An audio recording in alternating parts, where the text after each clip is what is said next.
Brought to you by Technopova Curve 5G. Discover new horizon.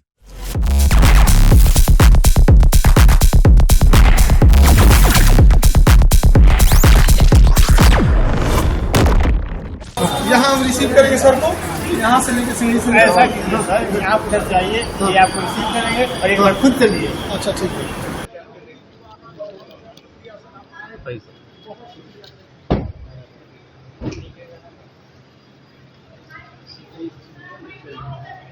एक बार sir अगर आप चाहें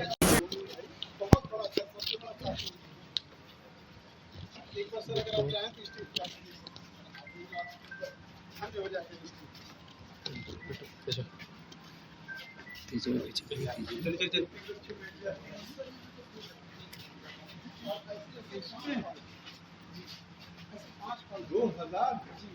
ऐसे 4-5 हॉल है। ये एरिया हैंडीकैप के लिए रिजर्व होता है। उन्हें फीस नहीं देनी होती हैंडीकैप। क्लास में कितनी भी भीड़ हो जाए, बच्चे नीचे बैठ कर पढ़ते हैं, लेकिन हैंडीकैप बच्चों को फ्री ऑफ कॉस्ट सबसे पहले सीट दी जाती है। अब इधर में गर्ल्स हो जाती है। ये आप देखिए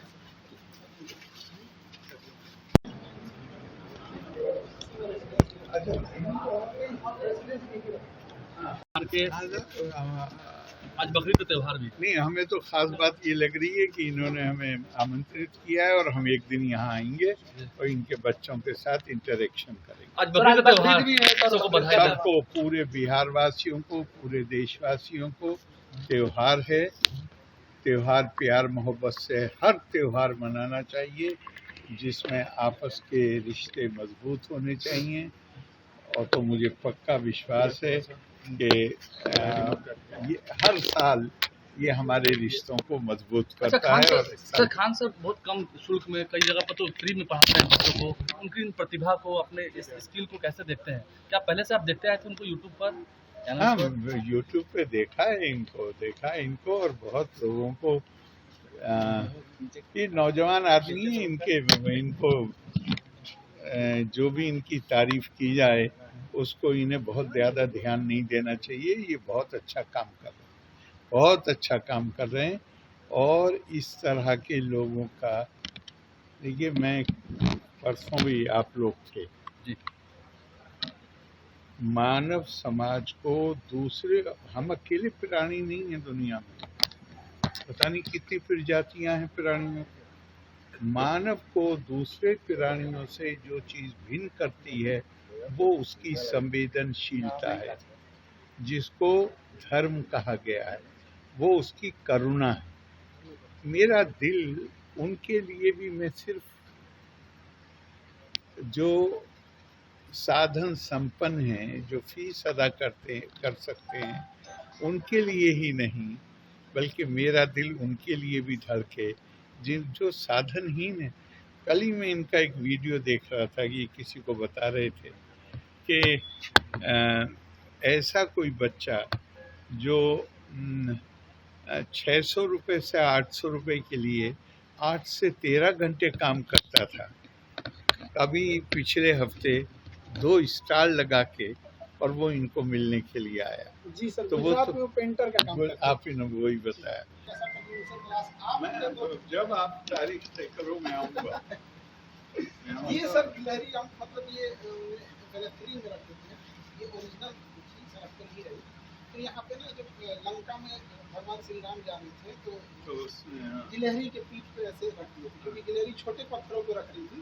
तो जो वानर लोग थे उन्होंने कहा कि इतना छोटा क्यों रख दी।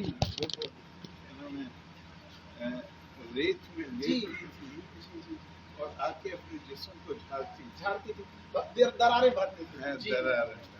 और सबसे पहले बकरीद की तो ढेर सारी शुभकामनाएं। बकरीद मुबारक सब लोगों को। इसी मुबारकबाद के सिलसिले में महामहिम हमारे बिहार के राज्यपाल महोदय हमारे यहाँ आए थे और बकरीद के लिए ढेर सारी शुभकामनाएं हमको, परिवार को और बच्चों को भी, कि खान सर आपका तो परिवार बहुत बड़ा है, इतने बच्चे हैं।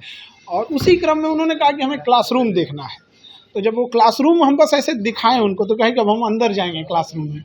जब क्लासरूम में अंदर गए, फिर स्टेज पे आए, देखे तो उन्होंने कहा कि हम यहाँ क्लास लेंगे। तो ये सौभाग्य होगा हमारे यहाँ बच्चों का कि उनका क्लास स्वयं महामहिम राज्यपाल महोदय लेंगे हम लोग के, और इतने इंटेलेक्चुअल वो जब आते हैं तो कुछ ना कुछ सिखा के जाते हैं। तो हमारे टेबल पे जो पढ़ाते हैं पोडियम पे वहाँ गिलहरी रखी हुई है, तो उन्होंने देखा तो उन्होंने बताया कि कैसे मतलब जब राम सेतु बन रहा था तो गिलहरियों का क्या योगदान था उसमें, जो दरारें आ गई थी उसमें बहुत बारीक दरारें थी, तो गिलहरियाँ उसमें बालू में अपने को उलट पलट करके कुछ बालुएं फंसा के उसमें दरार भरती थी। इतने छोटे छोटे चीज़ों के वो जानकार हैं, और यही सब सिलसिले में बहुत सारी शुभकामनाएं दी हैं। तो उन्हें क्लास लेने की भी बातें कही हैं। बिल्कुल, उन्होंने कहा है कि सामाजिक बदलाव, हमारी संस्कृति को बचा के रखना, जिस तरह से भारत की संस्कृति धूमिल होती जा रही है, वेस्टर्न कल्चर भारत पे हावी होते जा रहा है, तो इस चीज़ों को हमें अपनी धरोहर को बचा के रखना है। इसी क्रम में उन्होंने बताया कि अगर आपको कोई ऐसे इश्यूज आएंगे, पॉलिटिकल्स टॉपिक होंगे या फिर कॉन्स्टिट्यूशनल टॉपिक होंगे, ये सब समाज सुधार के टॉपिक वो जरूर आएंगे। और उन्होंने कहा एक बार नहीं, हम कहे सर एक बार क्लास ले, नहीं मैं बार बार आऊँगा। पारिवारिक बात को लेकर क्या है, शादी हुई आपके हालों में, जी। कैसा पारिवारिक संबंध चल रहा है? सब चीज़ एकदम ठीक चल रहा है, और हम तो इधर पठन पाठन में व्यस्त हैं, अपने काम में, वो अपने काम में व्यस्त हैं। अच्छा, ये जिस तरीके से जो घटना घटी थी जो मुजफ्फरपुर के नाबालिग बच्चे के साथ हुआ था, देखिए, अभी इस मैटर पे हमारी महामहिम राज्यपाल जी से भी बात हो रही थी, तो उन्होंने भी कहा कि इंसान की संवेदनशीलता मर चुकी है। एक 9 साल की बच्ची का जिस तरह से रेप करके वो घसीटते हुए आई है बेचारी, और एम्बुलेंस में बैठे बैठे, मतलब आप एक डॉक्टर से भी कहते हैं कि आपका पेपर वर्क और ये सब चीज़ें बाद में होती हैं, आपको प्रायोरिटाइजेशन नहीं दिखता है कि बेचारी एक बच्ची है, मर रही है। अब आप देखिएगा बेड है कि नहीं है, तो फिर क्या संवेदनशीलता रहेगी। और समाज को एक लेसन की ज़रूरत है कि ऐसे लोगों का सामाजिक बहिष्कार, उस देश में आप क्या कल्पना कीजिएगा जहां बलात्कारियों को भी बढ़िया वकील मिल जाते हैं, बढ़िया वकील। तो ये एक ना कहीं हम वकील समाज से भी, एक वकीलों से भी बड़ा हाथ जोड़कर विनती करते हैं कि देश की लड़ाई में वकील एक हो गए थे, चाहे वो सरदार पटेल हो, महात्मा गांधी हो, पंडित जवाहरलाल नेहरू हो, मोतीलाल नेहरू हो, सारे वकील एक हो गए थे। उनके पास बुद्धिमता होती है, एकता होती है, वकीलों से अच्छी एकता नहीं। यदि ये सारे वकील एक हो जाएं और ये समझ जाए, क्योंकि उन्हें केस देखने के बाद समझ जाता है कि ये झूठ बोल रहा है या सच बोल रहा है, कि अगर कोई रेप वाला काम किया है, किसी महिला पे एसिड अटैक किया है, किसी महिला को जला के मारा है, रेप किया है, किडनैपिंग किया, तो ऐसे का कोई बढ़िया वकील नहीं मिलेगा। जैसे अगर कोई देशद्रोह कर देगा तो उसको कोई बढ़िया वकील नहीं मिलेगा। तो इसे देशद्रोह की श्रेणी में इस तरह से रखना चाहिए ताकि उससे समझ में आए कि हमको कोई वकील नहीं मिलेगा। अगर बढ़िया वकील मिल जाएगा तो बचा के निकाल ले आता है।